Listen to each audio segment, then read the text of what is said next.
জাতীয় চলচ্চিত্র পুরস্কার বাংলা চলচ্চিত্রের একমাত্র রাষ্ট্রীয় এই সম্মাননায় দীর্ঘদিন ধরে জড়িয়ে আছে দলীয়করণ আর স্বজনপ্রীতির অভিযোগ।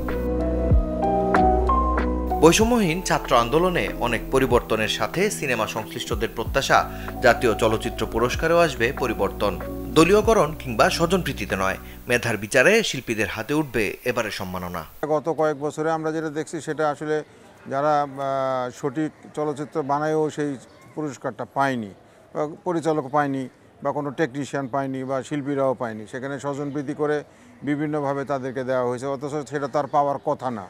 তো আমার এবার আশা থাকবে যে এই 23-24-এর যারা আমাদের শ্রদ্ধেয় জুরি বোর্ড হয়েছেন যেন আসলেই মেধাভিত্তিতে মেধা যাচাই করে প্রত্যেকটা পদেই যেন যাচাই বাছাই করে দেওয়া হোক, যেন আর এটা কোনো বিতর্কিত না হয়। এবারই উদাহরণ সৃষ্টি করার সময় এসেছে আমাদের যারা জুরি বোর্ডে এসেছেন, যে আপনারা সর্বোচ্চ উদাহরণ সৃষ্টি করে যাবেন, যে একান্তভাবে যে যাকে মানে দিবে, যে পাওয়ার তাকেই দিবে, এবং এটা যেন একটা নিরপেক্ষ এবং সুন্দরভাবে একটা বিবেচনা হয়, এবং এটাই আশা করব, এবং এটা যেন একটা ইতিহাস থেকে যায় পরবর্তী সময়ের জন্য। দলীয় বিবেচনায় না নিয়ে আমি মনে করি মেধা এবং যোগ্যতার ভিত্তিতেই এটার মূল্যায়ন করা উচিত।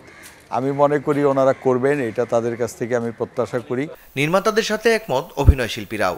তাদের চাওয়া এবারের জুরি বোর্ড যেন ভালো কাজের মূল্যায়ন করে। এবারের যে জুরি বোর্ডটি হয়েছে, যেহেতু এটি অন্তর্বর্তীকালীন সরকারের জুরি বোর্ড, তারা যে জুরি বোর্ডের যে মেম্বারগুলো হয়েছে তারাও নিঃসন্দেহে খুবই, আমার মনে হয় যে তারা স্বচ্ছভাবেই কাজটি করবে, এবং সঠিক যাদেরকে দেওয়া বিচার বিশ্লেষণ করে যারা আসলে প্রাপ্য, যারা আসলে এইটির জন্য আসলে দেওয়ার উপযোগী, সেই তাদেরকে আসলে এবারের যে ন্যাশনাল অ্যাওয়ার্ডটি রয়েছে সেখানে তাদেরকে পুরস্কৃত করবে বলে আমি আশা ব্যক্ত করছি। আমরা সবসময় চাই যে আপনি যে কর্মটা করবেন, যে কোনো লোক যে কর্মটা করে একটা স্বীকৃতি চায়। তো ওই স্বীকৃতি হিসাবে আমি আশা করব যে এইবার যারা জুরি বোর্ডে মেম্বার হয়েছেন এনাদের উচিত হবে যে যোগ্যতার ইসের মধ্যে আপনার অ্যাওয়ার্ডটা দেওয়া উচিত। এদিকে পুরস্কার প্রদানে এবারের মনোনয়ন প্রক্রিয়ায় 100% স্বচ্ছতা থাকবে বলে মত জুরি বোর্ডের এই সদস্যের।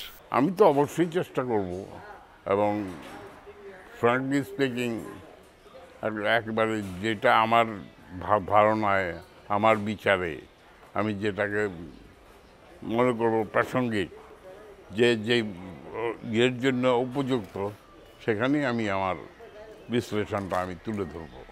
সরকারের কাছে সিনেমার মানুষদের চাওয়া শিল্প আর শিল্পীকে যেন রাখা হয় দলীয়করণের বাইরে, তবেই ঘটবে মেধার বিকাশ, পূর্ণতা পাবে দেশের সংস্কৃতি। মাকসুদুল হক ইমু, চ্যানেল 24, ঢাকা।